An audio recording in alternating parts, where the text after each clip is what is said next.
इस वीडियो में हम आगे स्टार्ट करते हैं डाइजेस्टिव ग्लैंड्स। हम chapter digestion and absorption discuss कर रहे हैं। इससे पहले एलिमेंट्री केनाल डिस्कस कर लिया, अब हम डाइजेस्टिव ग्लैंड्स पढ़ेंगे। तो हम बेसिकली यहाँ पर आइडिया लेंगे कि हमारे पास कौन कौन सी ग्लैंड्स प्रेजेंट है, वो कौन कौन से डाइजेस्टिव जूसेस सेक्रीट कर रहे हैं। तो हमें बेसिकली इतना आइडिया तो है ही कि हमारे पास सेलिवरी ग्लैंड्स है, गॉल ब्लैडर है, पेनक्रियाज एंड लिवर है। हम बस बारी बारी से इनको आगे डिस्कस करेंगे। तो सेम वे से कवर करेंगे, पहले एनसीईआरटी और फिर एनसीईआरटी को हम रिवाइज करेंगे with notes.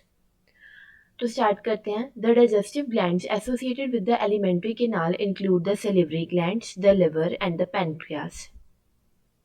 Saliva is mainly produced by three pairs of salivary glands: the parotid, the submaxillary or submandibular, and the sublingual. These glands situated just outside the buccal cavity secrete salivary juice into the buccal cavity. तो पहले तो उन्होंने ये बताया हमारे पास 3 digestive glands कौन सी हैं। Salivary glands, liver and the pancreas. Gall bladder क्या है? गॉल ब्लैडर तो उसको बाइल को स्टोर करके रखता है। तो बेसिकली वो कोई सिक्रीशंस नहीं, कोई खुद से कुछ सिक्रीट नहीं कर रहा, लिवर की सिक्रीशन को वो स्टोर करेगा। उसके बाद वहाँ से जो सिक्रीशंस है वो निकल के स्मॉल इंटेस्टाइन में जाएगी। तो हमारे पास वैसे 3 ग्लैंड्स हैं। फिर हमने पढ़ा सेलिवरी ग्लैंड्स हमारे पास 3 टाइप्स की होती है। कौन कौन सी? पैरोटिड ग्लैंड्स, सब मैक्सिलरी या जिनको हम सब मैंडिबुलर भी कह सकते हैं, एंड थर्ड इज सब लिंगुअल ग्लैंड। अब लोकेशन देखेंगे। जो हमारे पास पैरोटिड ग्लैंड्स है वो चीक्स में प्रेजेंट होती है, सब मैक्सिलरी या सब मैंडिबुलर लोअर जॉ में, और सब लिंगुअल, ये तो नाम से क्लियर है, लिंगुअल किससे जो ये टर्म है ये टंग के लिए यूज होती है, लिंगुअल, तो ये बिलो द टंग प्रेजेंट है। इस फिगर में देखो ये चीक्स पे, अब ये कौन सी ग्लैंड है? Parotid gland. उसके बाद ये लोअर जॉ पे ये कौन सी है? सब मैंडिबुलर या सब मैक्सिलरी। और ये below the tongue, this is sublingual. तो हमारे पास ये 3 डाइजेस्टिव ग्लैंड्स हमने पढ़ ली। फिर सेलिवरी ग्लैंड्स कौन कौन से हैं, ये तीनों हमने पढ़ ली। अब हम थोड़े से बेसिक फीचर्स देख लेते हैं। जैसे पैरोटिड ग्लैंड है, लोकेशन क्या है? चीक्स। नेक्स्ट, ये below the tongue is for sublingual, and सब मैक्सिलरी या सब मैंडिबुलर लोअर जॉ पे प्रेजेंट है। फिर हम बात करें तो जो पैरोटिड है ये पेयर्ड होती हैं, सब मैक्सिलरी भी पेयर्ड होती है, बट सबलिंगुअल अनपेयर्ड है। फिर पैरोटिड ग्लैंड सबसे largest gland and sublingual smallest gland है। तो ये 3 फीचर्स आपने याद रखने हैं। कौन कौन से? कि सबसे पहले लोकेशन, कौन कौन सी कहाँ पर प्रेजेंट है। फिर एक सिर्फ सबलिंगुअल है जो अनपेयर्ड है, बाकी दोनों पेयर्ड है। फिर पैरोटिड लार्जेस्ट है और सबलिंगुअल स्मॉलेस्ट ग्लैंड है। अब आगे डिस्कस करते हैं। Liver is the largest gland of the body, weighing about 1.2 to 1.5 kgs in an adult human. It is situated in the abdominal cavity just below the diaphragm and has 2 lobes. The hepatic lobules are the structural and functional unit of liver, containing the hepatic cells arranged in the form of cords. तो इतना पहले समझ लेते हैं। First of all ये तो हम छोटे होते से हमें पता है। कभी भी किसी ने भी पूछा कि लार्जेस्ट ग्लैंड कौन सी है हमारी बॉडी में, तो answer should be the liver. Liver का वेट कितना है ये आपने याद रखना है। फिर लिवर प्रेजेंट का है डायफ्राम के नीचे एब्डोमिनल कैविटी में प्रेजेंट है, लोकेशन याद रखनी है। फिर आपने ये याद रखना है कि लिवर के पास 2 लोब्स होती है, right lobe and the left lobe, ये भी क्लियर है। फिर लिवर की स्ट्रक्चरल एंड फंक्शनल यूनिट्स क्या है? hepatic lobules. Hepatic lobules are the structural and functional unit of liver. फिर वो hepatic lobules, हर एक जो hepatic lobule है ये ग्लिसन्स कैप्सूल से कवर्ड होता है। अब इसको फिगर से पहले समझते हैं, इतनी लाइंस को। ये वाली जो फिगर है ये एक हिपैटिक लोब्यूल की फिगर है, और हर एक जो हिपैटिक लोब्यूल है ये ग्लिसन्स कैप्सूल के साथ कवर्ड होता है। और हिपैटिक लोब्यूल्स क्या है? Structural and functional units of liver. इतना क्लियर है? ये आपने इतनी डिटेल में नहीं जाना, बस इतना याद रख लो कि हिपैटिक लोब्यूल है क्या, these are the structural and functional units of liver. फिर इनको कवर कौन करता है? Glisson's capsule. फिर हिपैटिक लोब्यूल बने किसके हैं? हिपैटोसाइट्स या हिपैटिक सेल्स के। अब आगे बढ़ते हैं।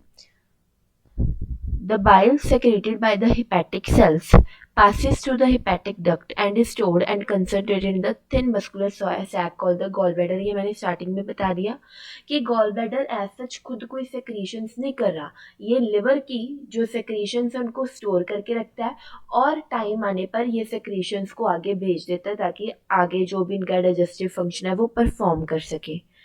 तो ये सिर्फ एक स्टोरेज सैक है गॉल ब्लैडर. और ये स्टोरेज सैक में क्या स्टोर हो रहा है? बाइल. बाइल प्रोड्यूस कौन कर रहा है? लिवर सेल्स, जिनको हम क्या कहते हैं? हिपैटोसाइट्स.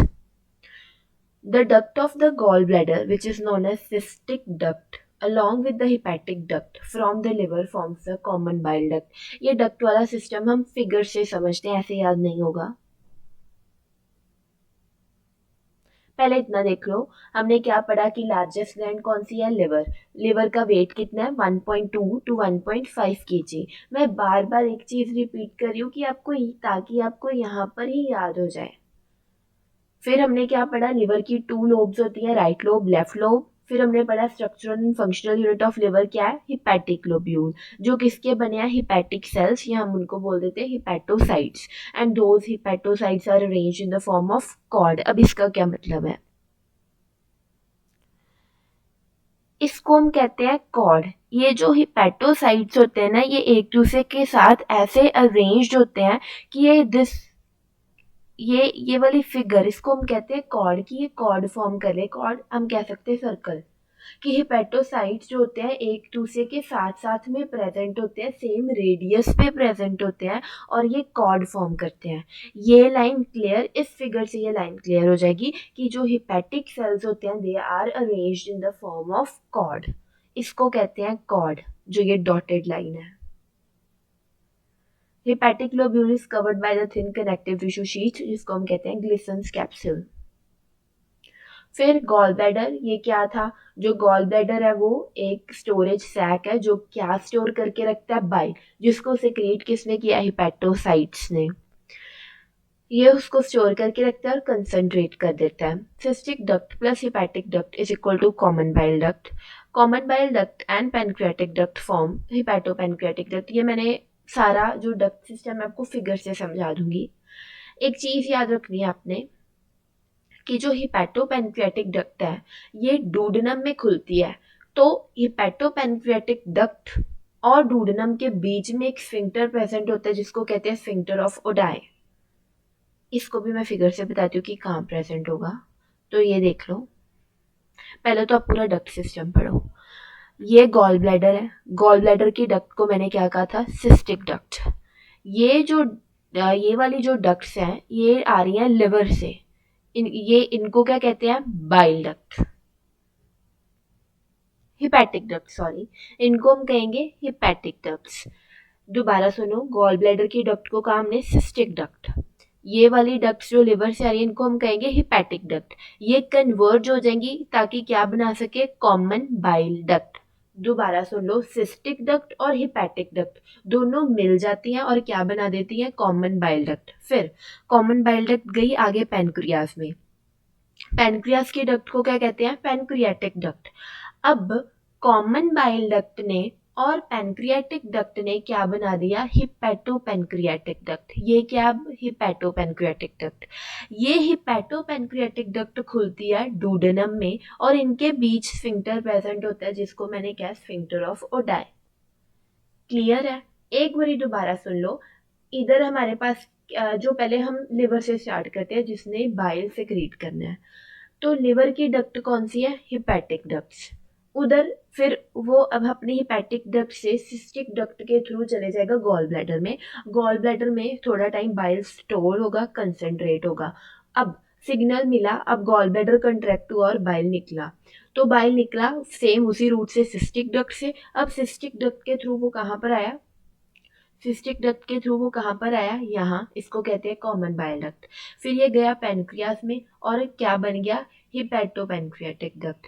अभी आ जाएगा डूडेनम में. इतनी बात क्लियर है कि कहाँ से बाइल जो बाइल निकला, कहाँ से मतलब किस रूट के थ्रू, किन डक्ट्स के थ्रू वो डूडेनम में पहुंचा. तो सिस्टिक डक्ट, फिर कॉमन बाइल डक्ट, फिर हिपैटोपैनक्रियाटिक डक्ट. ये 3 डक्ट्स के थ्रू जो हमारा बाइल है वो डूडेनम तक पहुंचा है।